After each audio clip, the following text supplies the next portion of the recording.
सोमवार व्रत की विधि। नारद पुराण के अनुसार सोमवार व्रत में व्यक्ति को प्रातः स्नान करके शिव जी को जल और बेलपत्र चढ़ाना चाहिए तथा शिव गौरी की पूजा करनी चाहिए। शिव पूजन के बाद सोमवार व्रत कथा सुननी चाहिए। इसके बाद केवल एक समय ही भोजन करना चाहिए। साधारण रूप से सोमवार का व्रत दिन के तीसरे पहर तक होता है, मतलब शाम तक रखा जाता है। सोमवार व्रत 3 प्रकार का होता है: प्रति सोमवार व्रत, सौम्य प्रदोष व्रत और 16 सोमवार का व्रत। इन सभी व्रतों के लिए एक ही विधि होती है। एक समय की बात है, किसी नगर में एक साहूकार रहता था। उसके घर में धन की कोई कमी नहीं थी, लेकिन उसकी कोई संतान नहीं थी। इस कारण वह बहुत दुखी था। पुत्र प्राप्ति के लिए वह प्रत्येक सोमवार व्रत रखता था और पूरी श्रद्धा के साथ शिव मंदिर जाकर भगवान शिव और पार्वती जी की पूजा करता था। उसकी भक्ति देखकर एक दिन मां पार्वती प्रसन्न हो गईं और भगवान शिव से उस साहूकार की मनोकामना पूर्ण करने का आग्रह किया। पार्वती जी की इच्छा सुनकर भगवान शिव ने कहा कि हे पार्वती, इस संसार में हर प्राणी को उसके कर्मों का फल मिलता है और जिसके भाग्य में जो हो उसे भोगना ही पड़ता है। लेकिन पार्वती जी ने साहूकार की भक्ति का मान रखने के लिए उसकी मनोकामना पूर्ण करने की इच्छा जताई। माता पार्वती के आग्रह पर शिवजी ने साहूकार को पुत्र प्राप्ति का वरदान तो दिया, लेकिन साथ ही यह भी कहा कि उसके बालक की आयु केवल 12 वर्ष होगी। माता पार्वती और भगवान शिव की बातचीत को साहूकार सुन रहा था। उसे ना तो इस बात की खुशी थी और ना ही दुख। वह पहले की भांति शिवजी की पूजा करता रहा। कुछ समय के बाद साहूकार के घर एक पुत्र का जन्म हुआ। जब वह बालक 11 वर्ष का हुआ तो उसे पढ़ने के लिए काशी भेज दिया गया। साहूकार ने पुत्र के मामा को बुलाकर उसे बहुत सारा धन दिया और कहा कि तुम इस बालक को काशी विद्या प्राप्ति के लिए ले जाओ और मार्ग में यज्ञ कराना। जहाँ भी यज्ञ कराओ वहाँ ब्राह्मणों को भोजन कराते और दक्षिणा देते हुए जाना। दोनों मामा भांजे इसी तरह यज्ञ कराते और ब्राह्मणों को दान दक्षिणा देते काशी की ओर चल पड़े। रात में एक नगर पड़ा जहाँ नगर के राजा की कन्या का विवाह था, लेकिन जिस राजकुमार से उसका विवाह होने वाला था वह एक आंख से काना था।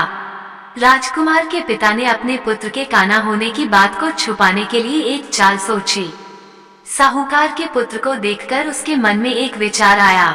उसने सोचा, क्यों न इस लड़के को दूल्हा बनाकर राजकुमारी से विवाह करा दूं। विवाह के बाद इसको धन देकर विदा कर दूंगा और राजकुमारी को अपने नगर ले जाऊंगा। लड़के को दूल्हे के वस्त्र पहनाकर राजकुमारी से विवाह कर दिया गया। लेकिन साहूकार का पुत्र ईमानदार था। उसे यह बात न्यायसंगत नहीं लगी। उसने अवसर पाकर राजकुमारी की चुन्नी के पल्ले पर लिखा कि तुम्हारा विवाह तो मेरे साथ हुआ है, लेकिन जिस राजकुमार के संग तुम्हें भेजा जाएगा वह एक आंख से काना है। मैं तो काशी पढ़ने जा रहा हूँ। जब राजकुमारी ने चुन्नी पर लिखी बातें पढ़ी तो उसने अपने माता पिता को ये बात बताई। राजा ने अपनी पुत्री को विदा नहीं किया, जिससे बारात वापस चली गई। दूसरी ओर साहूकार का लड़का और उसका मामा काशी पहुँचे और वहां जाकर उन्होंने यज्ञ किया। जिस दिन लड़के की आयु 12 साल की हुई उसी दिन यज्ञ रखा गया। लड़के ने अपने मामा से कहा कि मेरी तबीयत कुछ ठीक नहीं है।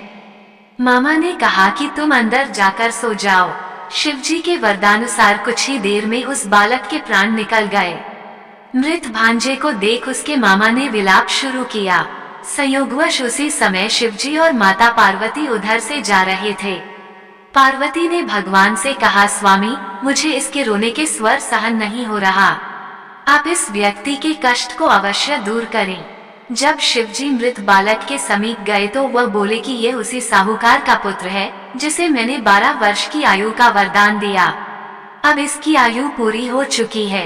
लेकिन मातृ भाव से विभोर माता पार्वती ने कहा कि हे महादेव, आप इस बालक को और आयु देने की कृपा करें, अन्यथा इसके वियोग में इसके माता पिता भी तड़प तड़प कर मर जाएंगे। माता पार्वती के आग्रह पर भगवान शिव ने उस लड़के को जीवित होने का वरदान दिया।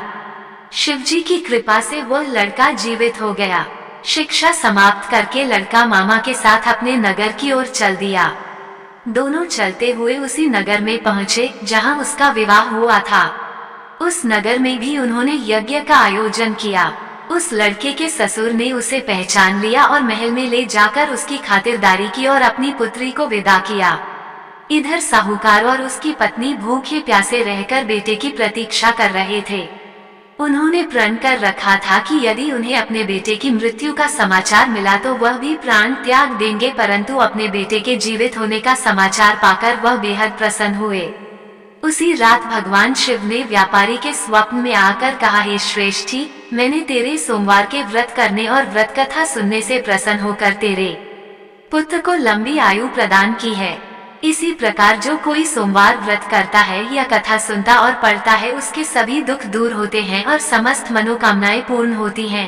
एल